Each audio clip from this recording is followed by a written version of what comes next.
So a few things real quick before I begin this video. First of all, Joe is sick. I've been sick for like 4 days now, so please forgive me if I'm not my usual chipper self in this video. Second, I do want to say that, see this little design right here? Broke Wing Seagull, who remembers that story? APS Army Broke Wing Seagull t-shirts are now available. They are only available for a limited time. All proceeds raised from these t-shirt sales will be going to a good cause. I'm going to pin the link down in the comments if you want to get one of these t-shirts or hoodies. We do have t-shirts and hoodies available with this, and these are only available for like 7 days. So if you want one, please get one, because the proceeds will go entirely to a good cause. But with all of that being said, let's get on to this video. In this video, I want to tell you about 5 of the craziest things chicks ever told me while I was locked up. I swear each and every one of these things that I am about to tell you in this video is absolute insanity. And unfortunately, I had to go through all 5 of these things, dealing with different females, most of which were ex-girlfriends of mine. You're gonna see just how crazy some of this shit I had to go through while locked up really was. This first story that I want to tell you about is about a chick named Branda. Now, I knew Branda back when I was in high school, and basically we were friends in high school. Then when I was 18 years old, I moved into my own place, my very first place, and unfortunately during that time I was doing all of the wrong things. Selling drugs, doing drugs, just getting in trouble overall. But it was during this time that Branda became a part of the picture again. In fact, she would come over pretty much every single day to my place, and I guess in her mind, she was my girlfriend. But in my mind, she wasn't. In fact, she was just one of many chicks. I know how bad that sounds. I probably sound like a man whore saying this, but it is the truth. I'm an 18-year-old kid selling drugs, living this party life. During that time, there were a lot of chicks who wanted to be associated with that. They thought I was cool for some reason. I have no idea why. But I guess Branda really had some pretty strong feelings for me. I mean, I really didn't know that. And eventually and unfortunately, things just didn't work out with me and Branda. In fact, I pretty much told Branda to kick rocks. I don't want to see you anymore. And to be honest with you, that was the last time that I ever saw Branda. Things continued for me, living on my own, doing all of the wrong shit, selling drugs, doing drugs, getting in trouble. And then this one night, I almost ended up getting killed. I pulled up to my place. I had a carload of people who were with me, and all of a sudden a guy comes up to the window in the car and says, "Hey Joe, Mike told me I could come over here to get some trees from you." I had no idea who this guy was. I knew like 3 or 4 different Mikes during this time. So I'm really like teetering the balance between whether this is legit or whether I'm thinking this is some sort of a setup. But then this guy continues and says, "I'm trying to get a ½ ounce from you. Do you have scales? Do you have scales? I want to make sure it's right." And for whatever reason, by the fact that this guy kept mentioning scales and making sure this thing weighed out right, my dumb ass trusted this guy. So I end up letting this guy and his friend, 2 people that I don't know at all, into my place. I am in the bedroom with these 2 guys, bagging up this weed for them, not even paying attention at all to either one of these guys, when all of a sudden, all I hear is, ch-ch. I look up, and there's a gun to my head, and there's a gun to my friend's head. These 2 guys robbed me, took all of my weed, took all of my money, tied up not only me, but everyone else who was in the house with me, put us in the bathroom. I have to be completely honest with you when I say that I thought these guys were gonna kill us. We were all sitting in this bathroom tied up, listening to these 2 guys running all throughout the house, wondering when exactly it was they were gonna come into this bathroom and kill all of us. But they didn't do that. In fact, the next thing we knew, we didn't hear anything anymore. And it was then that we realized they were gone. Finding a way to get untied and out of the bathroom, I realized that my entire house was torn to pieces as these guys ransacked this place looking for whatever, taking anything of value with them. And from there, I just considered that a lesson in life that I had to learn about everything that I was doing at that time. That was completely wrong. In my mind, I had always assumed that it was just somebody I was dealing with who knew exactly what I was doing, who got me set up and robbed that very night. And I honestly honestly didn't find out exactly what happened that night until like 12 years later, during this very last prison sentence that I just served. And it was then, during that time, that this chick Brenda had reached out to me like via Facebook Messenger. I had somebody in the outside world I could call who could go on my Facebook and make posts and read me messages. And it was then that this person actually read me a message from this chick Brenda saying, hey, I have something I need to confess to you. I know you don't know that I was behind this, but like 12 years ago, I was the reason that you got set up and robbed that night when those two guys came into your place. I did this because of the fact that I was young and heartbroken. You didn't want to be with me, so that was the only thing I could think to do to make you feel the pain that I felt. What? Are you fucking kidding me? I mean, I almost died that night because you were heartbroken. You decided to have these two guys come up into my place who could have very well easily possibly killed everyone who was in there. Some chicks, actually probably most chicks, are fucking crazy. The second crazy thing that a chick told me while I was locked up happened during the first time that I ever was locked up. This was the first time that I was actually doing any time at all. I think I served something like 6 months during this time. And it was during this time I was 18 years old and I had this girlfriend who I really liked a lot.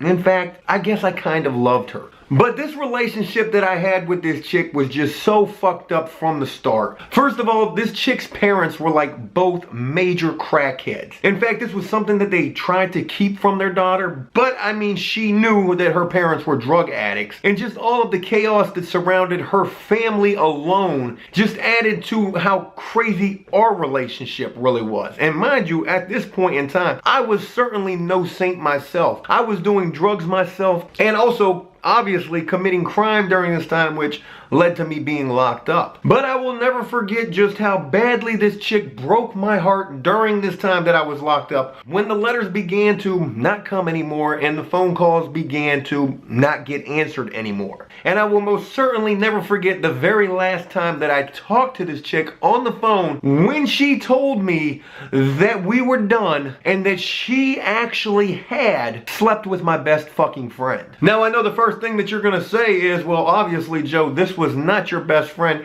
if he slept with your girlfriend at the time, and you most certainly are correct to say that. But aside from that point there, this absolutely fucking destroyed me. I had never been locked up before and never had a girlfriend break up with me while I was locked up. I mean, I was completely fucking destroyed behind this. I was crying on the phone. How could you do this to me? I loved you. I thought we were gonna be together. And yeah, she just said, look, Joe, you're locked up. I'm out here. What do you expect me to do? The world doesn't stop because you are locked up. And yeah, I kind of fucked up, slipped up, and slept with your friend. The third crazy thing that a chick told me while I was locked up, this was not a girlfriend of mine. In fact, this was just a girlfriend of mine.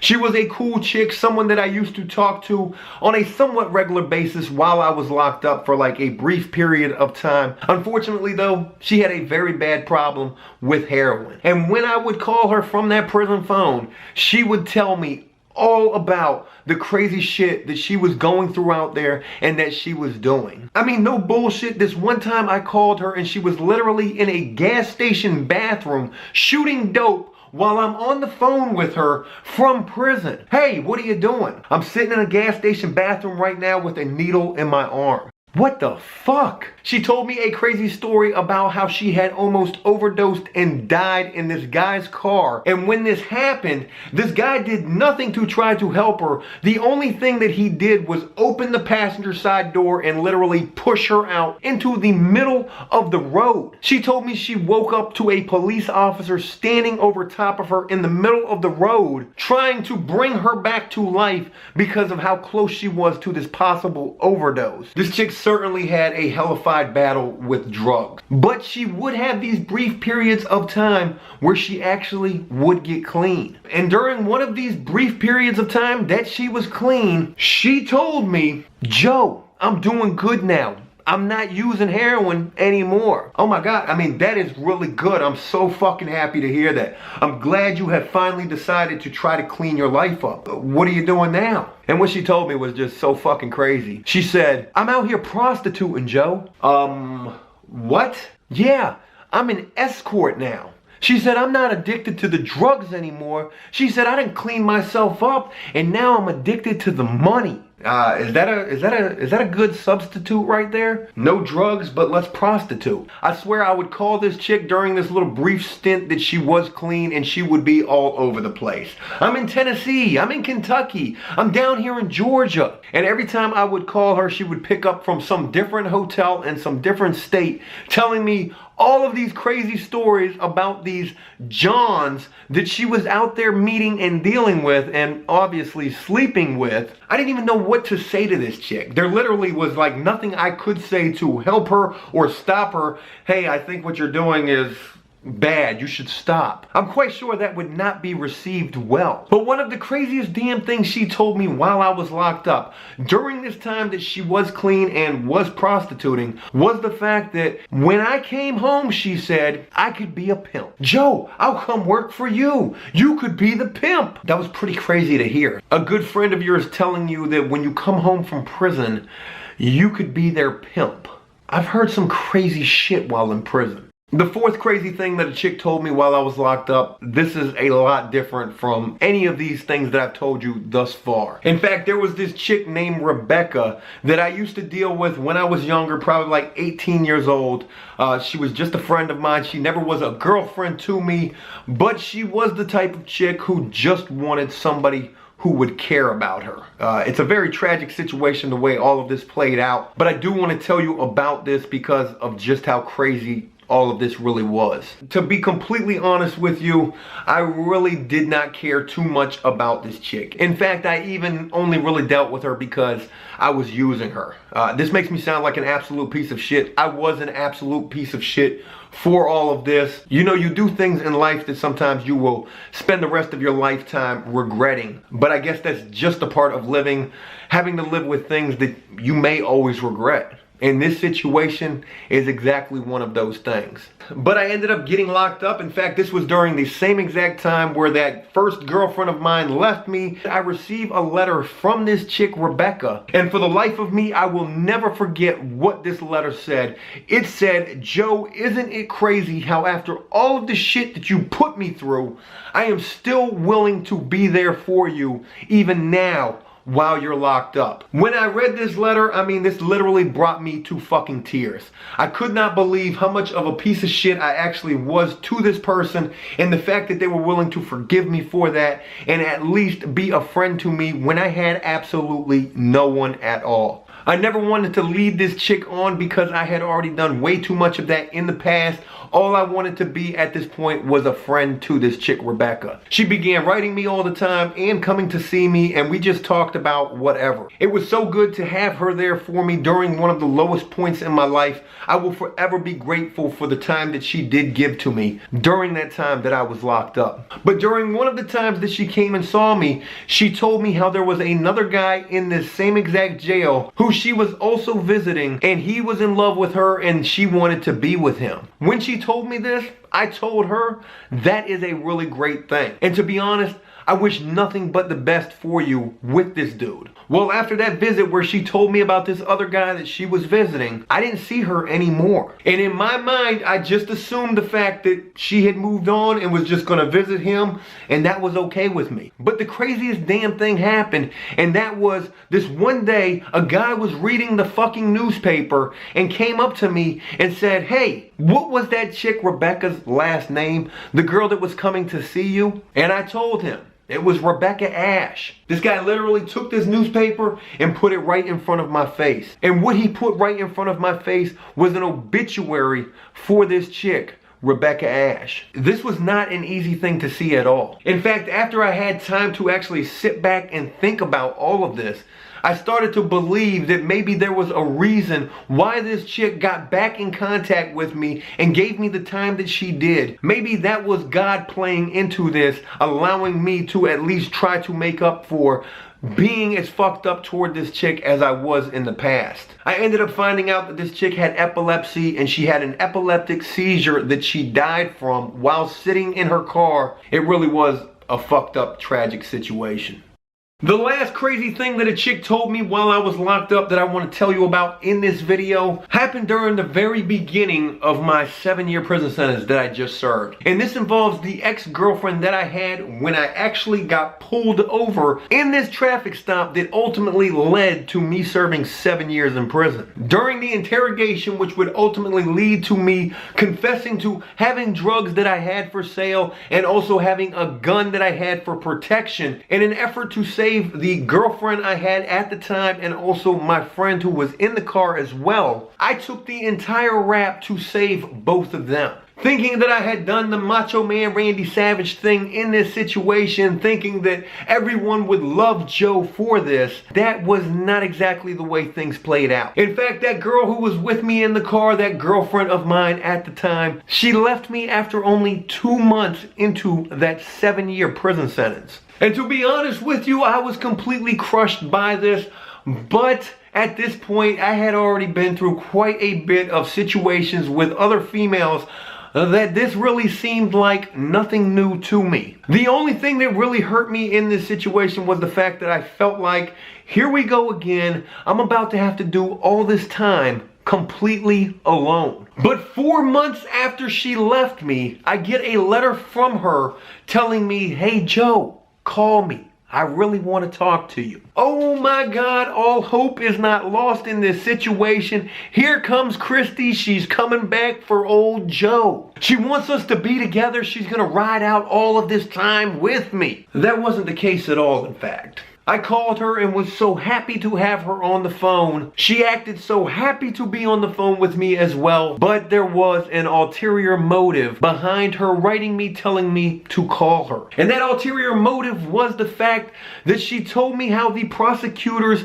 had basically threatened her, saying that she was never going to see her kids again if she did not come to court to testify against me. This chick literally told me she was coming to court to testify against me because if she didn't, she was never going to see her kids again. The crazy thing about this situation is the fact that, one, she didn't need to come testify against me because I had already written statements against myself, taking the rap for everything. So her testimony in this case really was not going to be necessary at all. And two, this chick didn't even care about her kids. I bullshit you not, she had 2 kids. She had custody of neither one of them. She didn't even really want nothing to do with her kids. In fact, the entire time that I dealt with this chick, the brief time, it was probably like 6 months. But during that 6 months that I dealt with this chick, she never had any dealings with her kids at all. In fact, it kind of seemed like she didn't give a damn about them at all. So for her to write me, tell me to call her in an effort for her to tell me that she has been threatened into having to come to court to testify against me, otherwise she will never see her kids again, just kind of really sounded like some bullshit to me. I did end up going to trial for all of these charges and was found completely guilty of everything based on my statements alone. But I will never forget walking into that courtroom and the only person I see sitting in that courtroom is this ex-girlfriend of mine ready to testify against me. Funny thing about it is, they never even called her to the damn stand. Hey, look, that's it. I hope you enjoyed this video about these 5 crazy things that chicks told me while I was locked up. I mean, damn, why wait till I'm locked up to tell me these things, I mean? But if you did so, please leave a like and a comment. Let me know exactly what you thought about this. And as always, until next time, enjoy life, the free world. Never take a moment for granted and make the most of every day. Peace! Let's give a few shout outs from the comment section of yesterday's video. You guys really commented with a lot of great video ideas, and I promise I'm gonna put a lot of these ideas to use real soon. But let's go ahead and shout out James Valdez, Murphy, that guy with a phone, Adam Hurricane, Xander V 2001, the Roblex guy, Reese Nix, Cortari 420 Please It, and Michael Schnellham. Thanks to all of you and to everyone else. And until next time, peace.